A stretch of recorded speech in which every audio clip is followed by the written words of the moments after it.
बच्चों, class 10th वालों, ready हो जाओ आप लोग। सभी को नमस्ते, जय हिंद, सत श्री अकाल। पार्ट 1 में चैप्टर 1 ख़त्म कर चुके हैं हम आपका, ठीक है। चैप्टर 2 लेकर यहाँ पे हैं। तो अम्ल क्षार और लवण, अम्ल क्षारक और लवण, एसिड बेसिस साल्ट्स, ठीक है। आज इसके बारे में हम पढ़ेंगे जो हमारे भौतिक जीवन में, हमारे दिनचर्या में सब यूज होते हैं और उनको हम समझते हैं कि कैसे उनको हम साइंस में, विज्ञान में किस तरीके से हम इसको समझते हैं। और एक बात समझ लीजिए, जो विज्ञान है भाई ना, विज्ञान बहुत आगे चल रहा है। जो भी चीज़ आप समझते हैं कि इसमें कुछ ना कुछ कारण है, नहीं तो ये दैवीय कारण है या फिर कोई और कारण है, ऐसा कुछ नहीं है। कुछ ना कुछ इसमें साइंटिफिक रीज़न भी होता है। तो हर चीज़ में साइंटिफिक रीज़न होता है, ठीक है। जब बात कर लेते हैं कि अम्ल, अम्ल होता क्या चीज़ है, पहले अम्ल की बात कर लें। व्हाट इज़ एसिड, ठीक है। अम्ल कहते हैं उसको, अम्ल वही होता है भाई, कुछ ऐसे पदार्थ होते हैं, कुछ ऐसे पदार्थ होते हैं जो हमको खट्टे लगते हैं, खाने में खट्टे लगते हैं। कुछ ऐसे पदार्थ, कुछ ऐसे पदार्थ जिनका स्वाद खट्टा होता है, जिनका स्वाद खट्टा होता है भाई, ठीक है ना। जैसे की बात कर ले हम, जैसे में नींबू होता है, इसमें सीजन नींबू का है भाई, तो नींबू आप लोग खूब अच्छे से खाते हो। तो नींबू क्या है आपका, ये क्या है, एक आपका अम्ल है। कहोगे इससे नींबू खट्टा होता है, हाँ खट्टा होता है, ठीक है ना। नींबू खट्टा होता है। इमली, इमली भी क्या होती है, खट्टी होती है। दही, दही भी क्या होती है, खट्टी होती है। तो ये सब क्या है, आपके अम्ल हैं। क्या है आपके अम्ल, लिख दे रहे हैं इसमें एग्जाम्पल आपके, ठीक है। ठीक, तो कहने का मतलब जिस चीज़ को खाने पर हमें खट्टापन महसूस हो, हमें खट्टे का स्वाद आए, वही हमारा क्या है, अम्ल है, ठीक है ना। अब बात करते हैं क्षारक की। तो क्षारक क्या चीज़ होता है, ठीक है, क्षारक की भी बात कर लें भाई। कुछ ऐसे पदार्थ होते हैं जो स्वाद में कड़वे हमको लगते हैं, ठीक है ना। खाते हैं उसको, खट्टा नहीं लगता, कड़वा लगता है। जैसे बात कर लें करेला, करेला आप लोग खाते हो, कैसे लगता है, खट्टा लगता है क्या करेला, नहीं, वो कड़वा लगता है, ठीक है ना। तो ऐसे कुछ ऐसे पदार्थ जिनका स्वाद कड़वा होता है, कुछ ऐसे पदार्थ जिनका स्वाद कड़वा होता है। जैसे कि बात कर लें भाई, तो जैसे हमारे पास चूने का पानी होता है। चूना आप जानते हो ना, चूने का पानी हो जाता है। उसी तरीके से साबुन होता है, बेकिंग सोडा होता है, साबुन, बेकिंग सोडा होता है आपका। ये खाने वाला सोडा बात करते हैं, उसको जब खाते हैं, आपने कभी देखा होगा, तो हमारे मन में क्या होता है कि मिर्ची टाइप किया जाती है, वो कड़वा होता है, ठीक है ना। क्या होता है, वो खट्टा नहीं, कैसा होता है, कड़वा होता है। तो हमारा क्या हो जाएगा भाई, क्षारक हो जाएगा, ठीक है ना। इतना नोट कर लीजिए। तो सूचक के बारे में बात होता है कि सूचक क्या चीज़ होता है, ठीक है, नोट कर लीजिए आप लोग।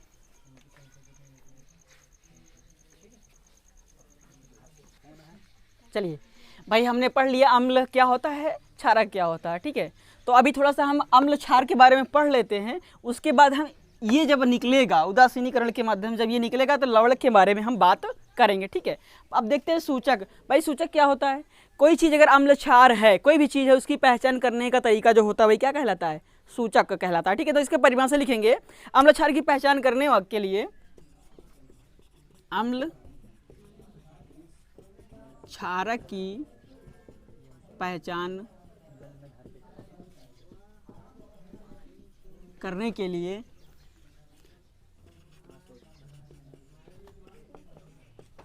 उपयोग किया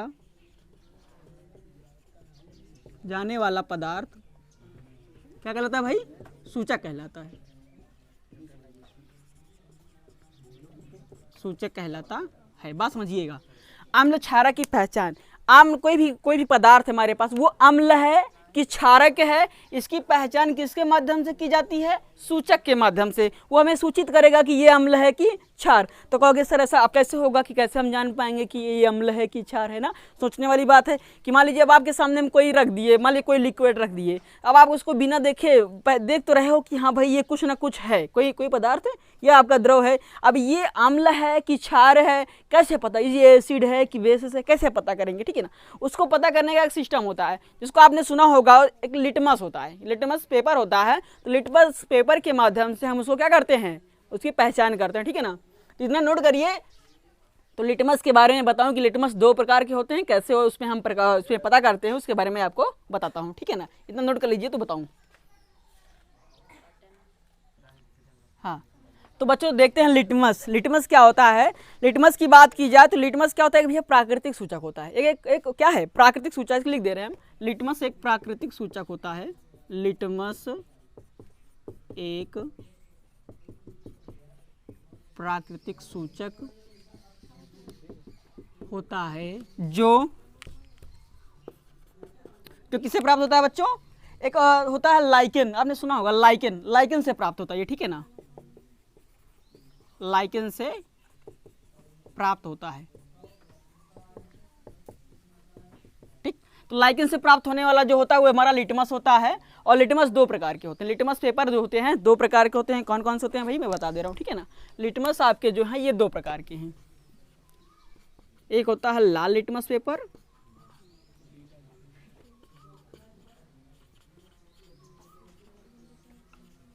और एक होता है ब्लू यानी कि नीला लिटमस पेपर,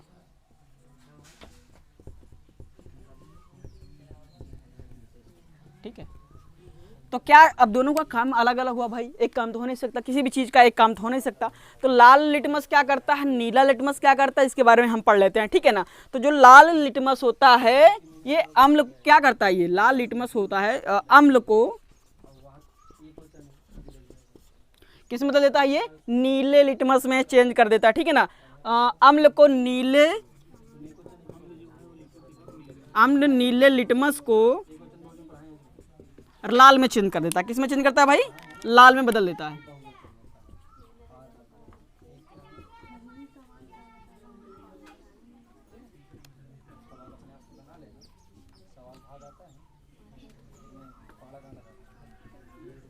ठीक है ना। लेकिन जो क्षारक होता है, सॉरी बच्चों, अम्ल नीले लिटमस को लाल लिटमस पेपर में बदल देता है। और जो हमारा क्षारक होता है भाई वो क्या करता है, उल्टा इसका काम है, ये लाल लिटमस को नीले में बदल देता है। लाल लिटमस को किसमें बदल देगा भाई, नीले लिटमस में बदल देगा, ठीक है।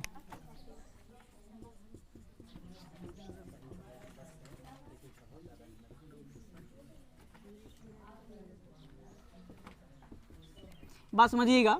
जैसे मान के बात करेंगे, मान के चलते हैं हमारे पास एक अम्ल का लिक्विड है, ठीक है ना। अम्ल का लिक्विड है, अगर अम्ल में हम नीला लिटमस हम डालते हैं, नीला लिटमस पेपर हम जब डालेंगे तो ये नीला लिटमस पेपर आपको रेड कलर में बदल जाएगा। उस पेपर को हम जब डालेंगे उसमें से निकालेंगे ना तो वो पेपर किस कलर का हमको दिखाई देगा, लाल। तो इससे हम क्या जानेंगे कि जो हमारा लिक्विड है वो क्या है आपका, ये हमारा जो लिक्विड है वो किसका है, अम्ल का है, ठीक है ना। अगर यही इसमें अगर हम क्षारक में बात कर लें, क्षारक में क्या होता है, अगर हम इसमें लिटमस पेपर डालेंगे तो लाल लिटमस पेपर को क्या बदल देगा, यह नीले लिटमस पेपर में चेंज कर देगा। ये हमारा क्या कहलाएगा, क्षारक कहलाएगा। बस समझिए ना। तो इस तरीके से हम क्या कर सकते हैं, कह सकते हैं कि जब हम कोई चीज़ बिना चखे, कोई लिक्विड है बिना उसका स्वाद हम जाने ही उसको अगर हम बदलना चाहें या पता करना चाहें तो हम इस लिटमस पेपर के माध्यम से उसको हम पता कर सकते हैं बच्चों, ठीक है ना। इतना नोट कर लीजिए। तो फिर मैं आपको उदासीनीकरण की प्रक्रिया बता दूं, ठीक है भाई। देखिए बच्चों, बात करते हैं कि अभी मैंने आपको लिटमस पढ़ा दिया ना, तो लिटमस कौन सा होता है, प्राकृतिक लिटमस है। प्राकृतिक क्या है, प्राकृतिक संश्लेषण का होता है। लेकिन जो हमारा मेथिल ऑरेंज और फिनाइलथेनिल होता है यह आपका संश्लेषित सूचक होता है, ठीक है ना। लेकिन हमारा लिटमस क्या होता है, वो प्राकृतिक सूचक होता है। एक बात ध्यान देना बच्चों, ये अधिकतर जो कंपटीशन के एग्जाम होते हैं ये बहुत ज़्यादा पूछा जाता है कि ये क्या है और ये क्या है, दोनों कौन सा। लिटमस को सब जानते हैं, लिटमस को सभी जानते हैं कि ये आपका प्राकृतिक सूचक है, ठीक है ना, प्राकृतिक सूचक है।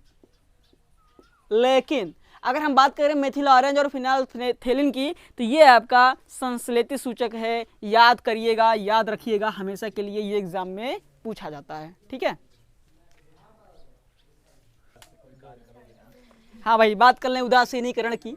उदासीनीकरण क्या होता है, जब किसी अम्लीय विलयन में, ध्यान समझिएगा, जब किसी अम्लीय विलयन में क्षारकीय विलयन मिलाया जाता है तो दोनों विलयन एक दूसरे के प्रभाव को क्या कर देते हैं, खत्म कर देते हैं, उदासीन कर देते हैं, न्यूट्रल कर देते हैं। समझ गए कि नहीं? तो वही हमारा क्या जाता है आपका उदासीनीकरण।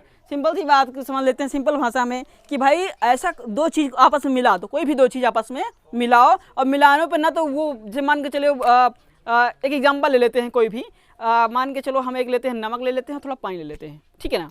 तो नमक का स्वाद अलग है, पानी का स्वाद अलग है, लेकिन जब दोनों को मिला दिया जाए तो ना नमक दिखे, ना हमको नमकीन लगे, ना तो पानी पानी लगे। लेकिन ऐसा होता नहीं है इसमें। तो कुछ ऐसी चीज़ें होती हैं, अभी एग्जाम्पल उसको बताएंगे आगे, कि उनको जब हम आपस में मिला देते हैं तो क्या हो, तो ना तो वो रहता है ना तो फिर वो रहता है ना। कहने का मतलब जैसे भी एग्जाम्पल दिया मैंने पानी और नमक का, तो ना तो वो पानी रहेगा और ना ही वह नमक रहेगा, कुछ नया चीज़ बन जाता है। मतलब वो दोनों अपने अपने गुण को क्या करते हैं, वो ख़त्म कर देते हैं। एक दूसरे तरीके से उसको समझ लेते हैं कि जब अम्ल और क्षारक को, एक मिनट, जब अम्ल और क्षारक को मिलाया जाता है, विलयन की उनका विलयन क्षारक को उचित मात्रा में विलयन करते हैं, घोल बन जाता है, नहीं भैया, विलयन करते हैं तो क्या होता है, दोनों की आपस की क्वालिटियाँ, दोनों के आपस के गुण क्या हो जाते हैं, बदल जाते हैं, ठीक है ना। विलयन करते हैं तो अम्ल की प्रकृति अम्ल नहीं रहती, अम्ल नहीं,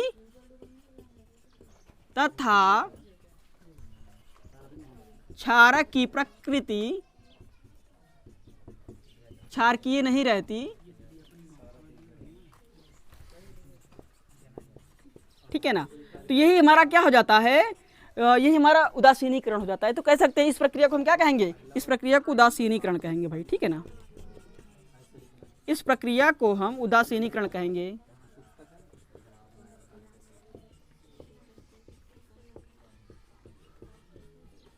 ठीक है ना। तो बात समझ गए होगे। कहने का मतलब उदासीन वही होता है जो एक दूसरे को उदास कर दे, ठीक है ना। एक दूसरे को जब मिलें तो आपस में क्या हो जाए, वो न तो अम्ल अम्ल रह जाए, न तो क्षार क्षार रह जाए, वही हमारा क्या हो जाएगा, ये आपका उदासीनीकरण होता है। एक बात और जान लीजिए कि उदासीनीकरण प्रक्रिया जब भी होती है तो हमारे एक नए पदार्थ का निर्माण होता है, ठीक है ना। इसके बारे में थोड़ा सा मैं आगे बता रहा हूँ, इतना नोट कर लीजिए तो आगे बताऊँ।